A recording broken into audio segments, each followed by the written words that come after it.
Hello ಸ್ನೇಹಿತರೆ, ನಮಸ್ಕಾರ. ನಿಮ್ಮೆಲ್ಲರಿಗೂ ಮತ್ತೊಮ್ಮೆ ನಮ್ಮ ಟಿ5 ಕನ್ನಡ ನ್ಯೂಸ್ಗೆ ಸ್ವಾಗತ.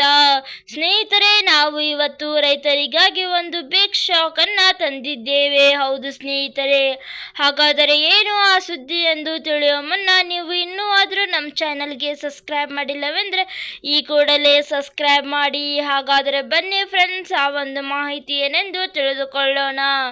ಕೇಂದ್ರ ಸರ್ಕಾರ ಪರಿಚಯಿಸಿದ ಪ್ರಧಾನಮಂತ್ರಿ ಕಿಸಾನ್ ಸನ್ಮಾನ್ ನಿಧಿ ಯೋಜನೆ ಅಡಿಯಲ್ಲಿ ರೈತರು ಪ್ರಯೋಜನಗಳನ್ನು ಪಡೆಯುತ್ತಿದ್ದಾರೆ. ಈ ಯೋಜನೆ ಅಡಿ ವಾರ್ಷಿಕ 6,000 ರೂಪಾಯಿಗಳನ್ನು ರೈತರ ಖಾತೆಗಳಿಗೆ ಜಮಾ ಮಾಡಲಾಗುತ್ತದೆ. ಹಣವನ್ನು ತಲಾ 2,000 ರೂಪಾಯಿಗಳ 3 ಕಂತುಗಳಲ್ಲಿ ಜಮಾ ಮಾಡಲಾಗುತ್ತದೆ ಮತ್ತು ಒಂದೇ ಬಾರಿಗೆ ಅಲ್ಲ. ಇಲ್ಲಿಯವರೆಗೆ ರೈತರು 17ನೇ ಕಂತಿನ ಹಣವನ್ನು ಸ್ವೀಕರಿಸಿದ್ದಾರೆ ಮತ್ತು ಈಗ 18ನೇ ಕಂತು ಬರಲಿದೆ. ರೈತರು ಈ ಕಂತಿನ ಹಣಕ್ಕಾಗಿ ಕಾಯುತ್ತಿದ್ದಾರೆ. ಪಿಎಂ ಕಿಸಾನ್ ಯೋಜನೆಯ ಪಟ್ಟಿಯಲ್ಲಿ ಹೆಸರಾಗಿದ್ದರೂ ಯೋಜನೆಯ ಸಂಬಂಧಿಸಿದ ಅಗತ್ಯ ಪರಿಷತ್ತುಗಳನ್ನು ಪೂರೈಸದ ಕಾರಣ ಅನೇಕ ರೈತರು ಯೋಜನೆಯ ಪ್ರಯೋಜನವನ್ನು ಪಡೆಯಲು ಸಾಧ್ಯವಾಗುತ್ತಿಲ್ಲ.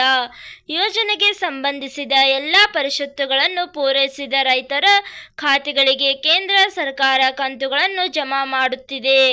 ನೀವು ಸಹ ಯೋಜನೆಯ ಫಲಾನುಭವಿಯಾಗಿದ್ದರೆ ಅದರ ಪ್ರಮುಖ ನಿಯಮಗಳನ್ನು ಬಗ್ಗೆ ತಿಳಿದಿರಿ ಹಾಗೂ 18 ಅಕ್ಟೋಬರ್ನಲ್ಲಿ ಬಿಡುಗಡೆಯಾಗುವ ಸಾಧ್ಯತೆವಿದೆ. ಪಿಎಂ ಕಿಸಾನ್ ಸನ್ಮಾನ್ ನಿಧಿ ಯೋಜನೆಯ ಪ್ರಯೋಜನಗಳನ್ನು ಪಡೆಯಲು ಕೇಂದ್ರ ಸರ್ಕಾರವು ಈ ಕೆವೈಸಿ ಪ್ರಕ್ರಿಯೆಯನ್ನು ಕಡ್ಡಾಯಗೊಳಿಸಿದೆ. ಅದರೊಂದಿಗೆ ಭೂ ಪರಿಶೀಲನೆಯನ್ನು ಪೂರ್ಣಗೊಳಿಸುವ ಸಹ ಕಡ್ಡಾಯವಾಗಿದೆ. ಈ ಪರಿಷತ್ತುಗಳನ್ನು ಪೂರೈಸಿದ ಫಲಾನುಭವಿಗಳು ಯೋಜನೆಯ ಮುಂದಿನ ಕಂತಿನ ಪ್ರಯೋಜನವನ್ನು ಪಡೆಯಲು ಸಾಧ್ಯವಾಗುವುದಿಲ್ಲ. ಅಂತಹ ಪರಿಸ್ಥಿತಿಯಲ್ಲಿ ನೀವು ಇನ್ನೂ ಈ ಕಾರ್ಯಗಳನ್ನು ಪೂರ್ಣಗೊಳಿಸದಿದ್ದರೆ ತಕ್ಷಣ ಅದನ್ನು ಮಾಡುವುದು ಉತ್ತಮ. ನೀವು ಕೆವೈಸಿ ಪೂರ್ಣಗೊಳಿಸದಿದ್ದರೆ ಈ ಕಂತಿನಲ್ಲಿ ನೀವು ಹಣವನ್ನು ಸ್ವೀಕರಿಸುವುದಿಲ್ಲ. ಇದಕ್ಕಾಗಿ ನೀವು ಮೊದಲು ಪಿಎಂ ಕಿಸಾನ್ ಯೋಜನೆಯ ಅಧಿಕೃತ ವೆಬ್ಸೈಟ್ ಭೇಟಿ ನೀಡಬೇಕು, pmkisan.government.in.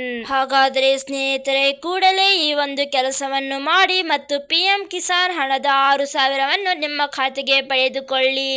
ಹಾಗೂ ನೀವು ಇನ್ನೂ ಆದರೂ ನಮ್ಮ ಚಾನಲ್ಗೆ ಸಬ್ಸ್ಕ್ರೈಬ್ ಮಾಡಿಲ್ಲವೆಂದರೆ ಈ ಕೂಡಲೇ ಸಬ್ಸ್ಕ್ರೈಬ್ ಮಾಡಿ ಹಾಗೂ ಈ ಒಂದು ವಿಡಿಯೋವನ್ನು ಲೈಕ್ ಮಾಡಿ ಹಾಗೂ ಈ ಒಂದು ವಿಡಿಯೋವನ್ನು ನಿಮ್ಮ ಎಲ್ಲ ಸ್ನೇಹಿತರೊಡನೆ ಶೇರ್ ಮಾಡುವುದನ್ನು ಮರೆಯಬೇಡಿ. ಹಾಗೂ ಮುಂದಿನ ಒಂದು ಹೊಸ ವಿಡಿಯೋದಲ್ಲಿ ಸಿಗೋಣ.